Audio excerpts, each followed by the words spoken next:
नमस्कार, जय श्री कृष्णा।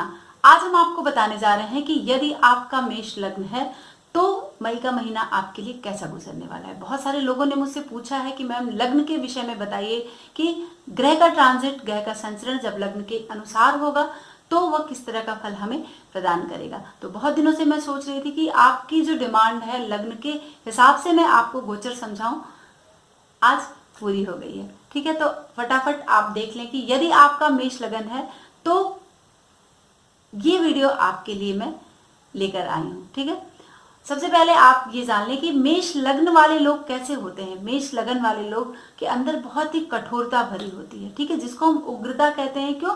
क्योंकि अग्नि तत्व का पूर्ण प्रभाव मेष लगन वाले लोगों पर देखने के लिए मिलता है। कंठ के ऊपर से सर वाले हिस्से में कुछ जगहों पर आपको कटा हुआ निशान देखने के लिए मिल जाएगा। चेहरे पर या फिर सर वाले हिस्से में आपको चोट का चिन्ह मिलेगा। जो भी मेष लगन वाले जातक हैं, मेष लगन वाले जातक जो होते हैं वो बहुत ही तेज होते हैं, बहुत पराक्रमी होते हैं, जिसको हम एक शब्द में कह लें कि संग्राम प्रिय होते हैं, यानी युद्ध का प्रिय होते हैं ऐसे लोग। और हाँ, बिना सोचे समझे एक दूसरे से भिड़ जाते हैं। इनका जो भाग्योदय होता है बहुत ही परिवर्तनशील होता है। 28वें वर्ष में इनको भाग्योदय हो जाता है इनका। अब हम आगे चलते हैं कि ग्रहों का संचरण किस तरह से इनके लग्न पर प्रभाव डालने वाला है। सबसे पहले हम जब भी वीडियो बनाते हैं तो लग्न के विषय में आपको जानकारी देते हैं, क्योंकि लग्न क्या है, आप हैं।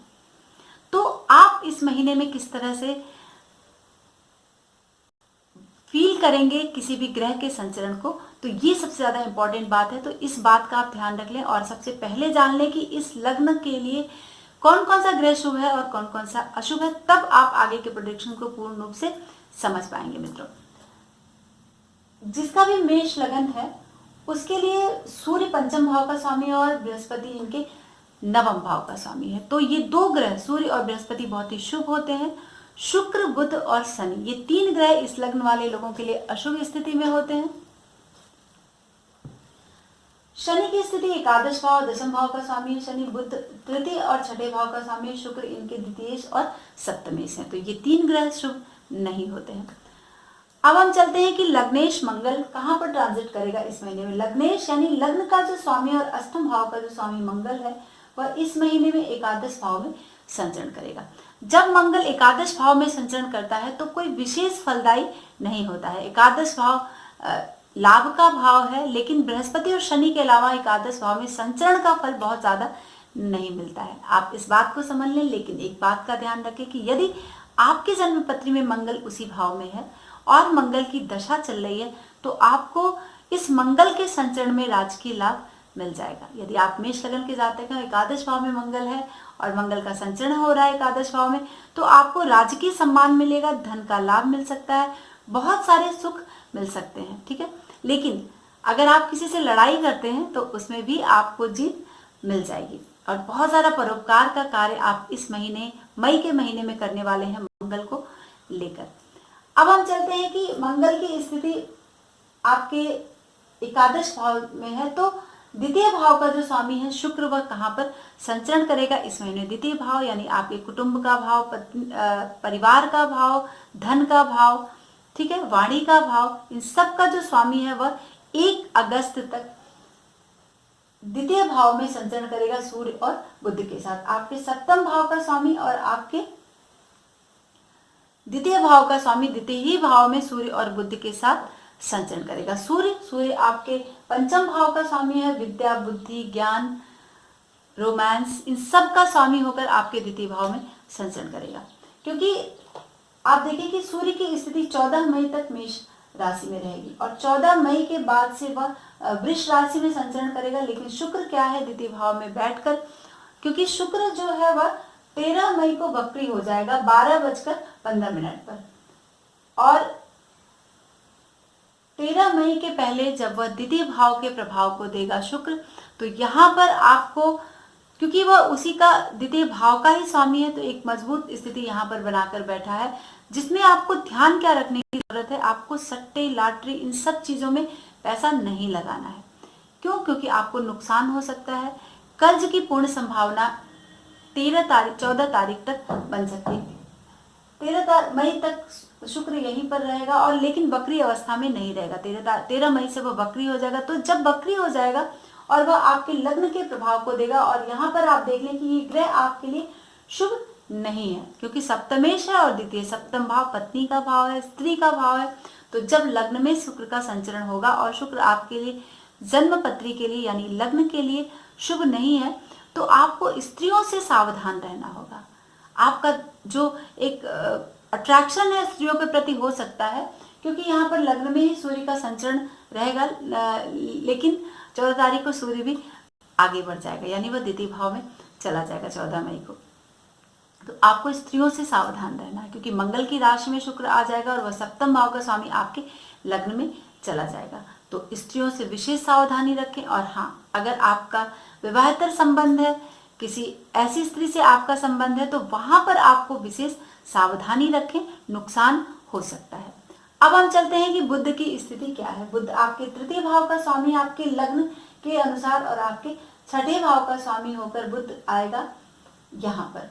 हाँ, 31 तारीख को शुक्र अस्त भी हो जा रहा है, 31 मई को, लेकिन 31 मई तक शुक्र की स्थिति वक्री रहेगी, 14 तारीख से लेकर 31 तारीख तक। तो यहाँ पर आपको ये सावधानियां रखनी है। अब हम चलते हैं कि बुध की स्थिति क्या है। अब बुध के ही घर में यानी तृतीय भाव में राहु की स्थिति यहाँ पर स्थित है। राहु काफी अच्छा रहता है, जो भी मेष लग्न के जातक हैं उनके लिए राहु बहुत ही पॉजिटिव इफेक्ट देता है।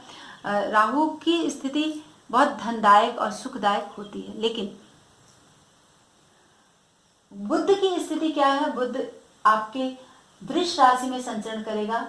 13 मई को यह उदय होगा। अभी 13 मई तक अस्त है बुध की स्थिति, और बुध जो है वह 9 मई को संचरण करेगा। 9 मई तक वह लग्न में रहेगा, और 9 मई से महीने के अंत तक बुध जो है 9:47 पर 9 मई को वृष राशि में संचरण करेगा। तो सूर्य, शुक्र और बुध, ये 3 ग्रहों की स्थिति यहाँ पर वृष राशि में संचरण की बनेगी। तो बुध भी आपके लिए अशुभ है, क्योंकि वह आपके तृतीय और छठे भाव का स्वामी होकर द्वितीय भाव में संचरण करेगा। यानी 9 तारीख तक, महीने का 3 पार्ट, यानी 9 तारीख तक वह लग्न में रहेगा, और उसके बाद वह आपको द्वितीय भाव का फल प्रदान करेगा।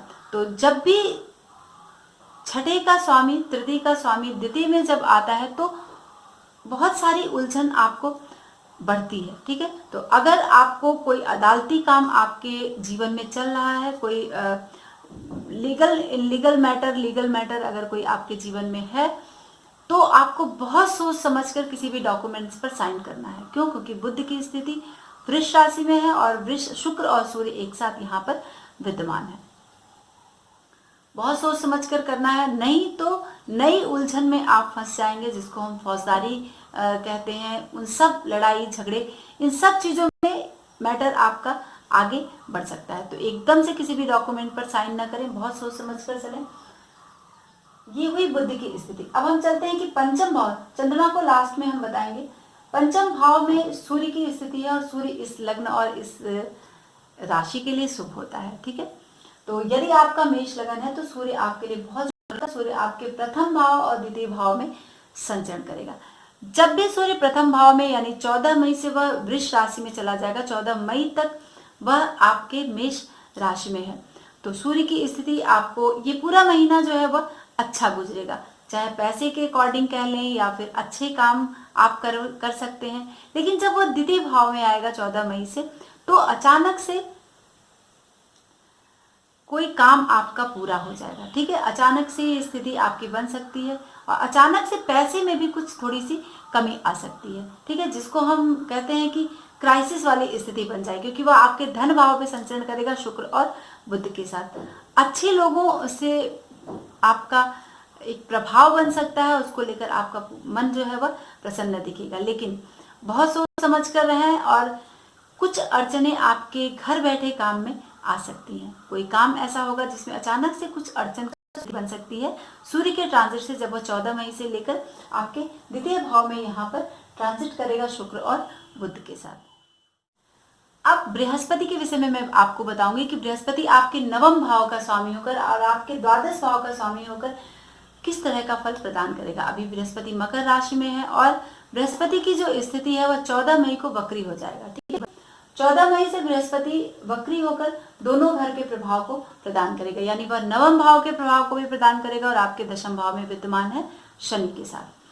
तो बृहस्पति काफी पॉजिटिव है, क्यों? क्योंकि वह नवमेश का संबंध दशम भाव से है, तो जो भी मेष लगन के जातक हैं उनके लिए बहुत ही पॉजिटिव, बहुत दिनों से वो ट्राई कर रहे थे, तो एक भाग्योदय वाली स्थिति यहाँ पर बनी है जब 30 तारीख से बृहस्पति का ट्रांजिट दशम भाव में हुआ है। आपको धन के लिए बहुत ही पॉजिटिव है, आपकी तरक्की हो सकती है, बहुत धन का लाभ आपको मिलने वाला है। ठीक है, 14 तारीख तक बड़े लोगों से आपके संपर्क बढ़ेंगे। चुनाव की स्थिति, अगर इस तरह की कोई दिक्कतें हैं या कोई चीज़ों को ट्राई कर रहे हैं बैठकर घर में, वैसे तो लॉकडाउन चल रहा है, तो इस तरह की चीज़ें अगर आप ट्राई कर रहे हैं तो यहाँ पर स्थिति आपके पक्ष में जाने वाली है। ठीक है, तो कोई अदालती निर्णय आपके साथ अगर जीवन में कोई चल रहा है तो वो भी निर्णय आपके पक्ष में जाएगा। यानी बृहस्पति बहुत ही पॉजिटिव है, हर तरह से आपको सम्मान दिलाने वाला है, कीर्ति दिलाने वाला है। यानी आपकी, अगर आप कोई यात्रा इस दौरान करते हैं 14 मई तक, तो आपको यात्रा से लाभ मिलेगा, मतलब जिसको हम कहते हैं ना, और परिवार का सुख बहुत ही अच्छा आपका ये समय बीतेगा 14 मई तक। 14 मई तक बृहस्पति बिल्कुल मार्गी चल रहे हैं और 14 मई से वो वक्री हो जाएंगे। बृहस्पति की स्थिति आप देखें कि 14 मई को वह 20:02 पर वक्री होंगे और 13 सितंबर तक बृहस्पति वक्री रहने वाले हैं। तो वक्री की जब स्थिति आएगी मेष लगन वाले जातकों के लिए, तो बहुत पॉजिटिव स्थिति आएगी। ठीक है, क्योंकि वह नवम भाव के प्रभाव को भी देंगे और आपके दशम भाव को भी प्रभाव। तो ये जो दिक्कतें थी, क्योंकि शुभ ग्रह है तो वक्री होने पर वो और ही शुभता आपको प्रदान करेगा। नवम भाव का जब प्रभाव देगा तो नवम से नवम भाव यानी पंचम भाव पर बृहस्पति की दृष्टि होगी और शिक्षा के क्षेत्र में उन्नति करा देगा। आपका रिजल्ट जो है वो आपके फेवर में आएगा। ठीक है, यानी शिक्षा के क्षेत्र में कोई सरकारी नौकरी के चांस बन सकते हैं। ये बहुत स्थिति अच्छी है, क्योंकि और कोई अधूरी शिक्षा अगर है चल रही थी तो ये इस दौरान 14 मई से लेकर 13 सितंबर तक इस तरह का लाभ आपको मिल सकता है। विवाह, संतान, इन सब से संबंधित बहुत अच्छा पॉजिटिव बृहस्पति यहाँ पर देने वाला है और परीक्षा में सफलता मिलने के पूरे चांस है यदि आपका मेष लगन है तो। अगर आप प्रयास कर रहे हैं, किसी लेखन का कार्य कर रहे हैं, तो भी बहुत अच्छी स्थिति है, बृहस्पति आपको पॉजिटिव प्रदान करेगा यदि आप मेष लगन के जातक हैं तो। अब हम चलते हैं कि शनि की स्थिति क्या है। शनि की स्थिति आप देखिए, शनि इनके दशम भाव का स्वामी है मेष लगन वाले और एकादश भाव का स्वामी होकर विद्यमान है। और शनि भी इस महीने में वक्री हो रहे हैं, क्योंकि 11 मई को शनि वक्री हो जाएंगे 9:39 पर। 29 सितंबर तक शनि यहाँ पर वक्री रहेंगे। तो शनि और बृहस्पति दोनों मई से लेकर लगभग सितंबर तक नवम और दशम दोनों के प्रभाव को देने वाले हैं। ठीक है, तो शनि के विषय में जान लें। शनि लग्न के लिए बहुत शुभ नहीं माना जाता है और इन दोनों भाव का स्वामी होकर शुभ स्थिति नहीं बन रही है, तो आपको सावधान रहना है। 11 मई को वो वक्री होगा तो इस लग्न के लिए शुभ नहीं है, तो वक्री होने पर वो बहुत ज्यादा चांस बढ़ा देता आपकी बदनामी के। बदनामी से सावधान रहें, किसी भी बुरी जगह पर तबादला आपका यहाँ पर हो सकता है, तो इस तरह की स्थिति से आप बचें। और संतान की आयु को लेकर कुछ थोड़ा सा कष्ट हो सकता है। जो भी आपसे बड़े लोग हैं, वरिष्ठ हैं, उनसे कहा सुनी के चांस बन सकते हैं। आपकी तरक्की में रुकावट आ सकता है, ये बात बहुत ध्यान देने लायक है। तो शनि का उपाय आप जरूर करें। अगर आप मेष लग्न के जातक हैं तो शनि का उपाय आपको पूरे महीने करना होगा, यानी सितंबर तक करना होगा। वैसे शनि का उपाय करें तो ही आपके लिए बहुत ही, क्योंकि 24 जनवरी से स्थिति आपके लिए बहुत फेवर वाली नहीं है। आपके स्त्री और पुत्रों से दूरी बन सकती है, यानी माता पिता संतान इन सब के ऊपर आयु का संकट आ सकता है। यदि उनके जन्मपत्री में भी आयु का संकट है और आपके जन्मपत्री से भी यहाँ पर गोचर से बन रहा है, तो उनको उनके स्वास्थ्य को लेकर बहुत अवेयर रहें और उनके जन्मपत्री का अवलोकन जरूर करा लें। तब जाके आप घर में महामृत्युंजय का जाप आप करवा सकते हैं पूरे परिवार के सुख और शांति के लिए। तो और जिसको हम कहते हैं ना एक बेकारी का दिन, इस तरह की स्थिति शनि के ट्रांजिट से दशम भाव में आपकी यहाँ पर बन रही है। लेकिन जब शनि 11 तारीख से वक्री हो जाएगा तो आपको 11 मई से जब वो वक्री होगा तो भाई बहन के लिए थोड़ा सा अशुभ स्थिति बन सकती है। इस तरह की कंडीशन बन सकती है कि उनका खर्चा आपको उठाना पड़ जाए, या उनका जो देख रेख है उसकी स्थिति आपकी बन जाएगी, या व्यवसाय या इन सब चीज़ों में आपको दिक्कत महसूस होगा। 11 मई के बाद भाई आपको धोखा दे सकते हैं, धन की तंगी हो सकती है, तरक्की रुक सकती है। तो इस तरह की स्थिति शनि यहाँ पर आपके, यदि आप मेष लगन के जातक हैं तो शनि दसम भाव में बैठकर दसम भाव से रिलेटेड चीजों को प्रदान करेगा, और नवम भाव पे जब ट्रांजिट से वक्री होकर प्रभाव डालेगा तो वह आपके भाग्य को भी प्रभावित करेगा। अब हम चलते हैं कि राहु यहाँ पर अच्छी स्थिति यानी सुखदायी स्थिति, बड़ी पॉजिटिव स्थिति राहु यहाँ पर बनाकर बैठा है मेष लगन वाले जातकों की। वैसे भी मेष लगन वाले जातक बहुत ही तेज और पराक्रमी होते हैं, और प्लस राहु कर रहा है यहाँ पर, राहु भी आपको बहुत पॉजिटिविटी यहाँ पर प्रदान कर रहा है सितंबर तक। केतु की स्थिति यहाँ पर थोड़ी सी फेवर वाली नहीं है, जिसको हम कह सकते हैं कि हानि की स्थिति केतु यहाँ पर बना सकता है नवम भाव में। तो बृहस्पति बहुत पॉजिटिव आपको दे रहा है। अब आपको केतु और शनि का यहाँ पर उपाय करना है, कुत्ते को टोस्ट खिलाना है, ठीक है, और महामृत्युंजय का जाप करना है, और सैटरडे को सतंजा दान जरूर करना है।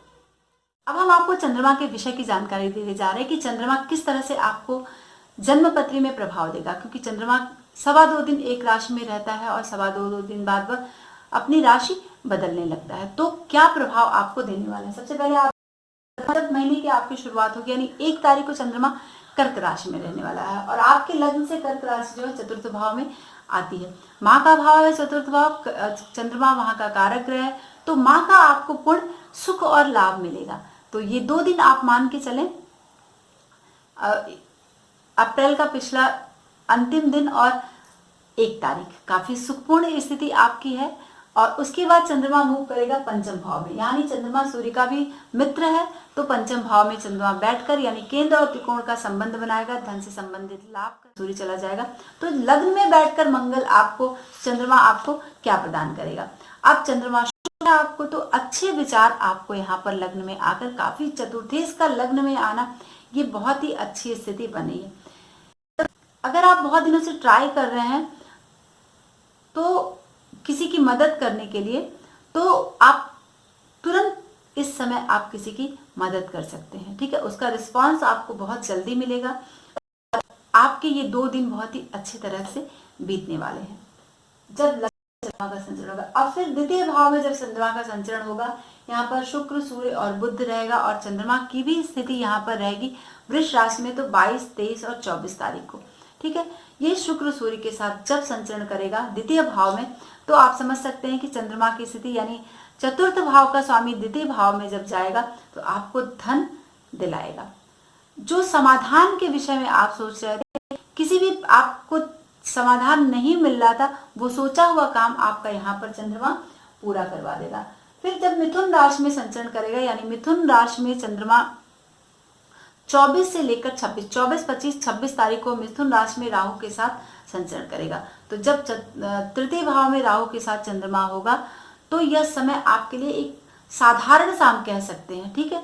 तो आपको बहुत ज्यादा मनोरंजन की स्थिति वाली अगर दिन है तो थोड़ा आपको यहाँ पर सावधान है। वैसे राहु भी यहाँ पर पॉजिटिव देता है, लेकिन बहुत सारे लोग यहाँ पर सवाल उठाते हैं कि राहु के साथ चंद्रमा पॉजिटिव कैसे देता है। लेकिन अब हम कहेंगे कि लग्न से जब तृतीय भाव में चंद्रमा आता है तो इसको हम एक साधारण सा दिन कहते हैं। तो ये 2-3 दिन जो आपके हैं वो बहुत 2 दिन 24, 25 और 26 तारीख आपके दोस्त मिलेंगे हैं, और उनके साथ जो समय आप स्पेंड करेंगे एक मनोरंजन वाला, क्योंकि राहु भी यहाँ पर पॉजिटिव है। लेकिन जब चंद्रमा राहु एक साथ आएंगे तो थोड़ा सा अड़चने ले आएंगे, लेकिन फिर भी लास्टली आपका जो ये काम है एंजॉयपूर्ण समय रहने वाला है।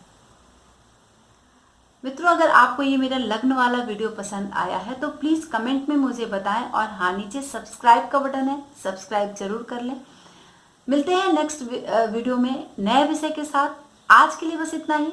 नमस्कार, जय श्री कृष्ण।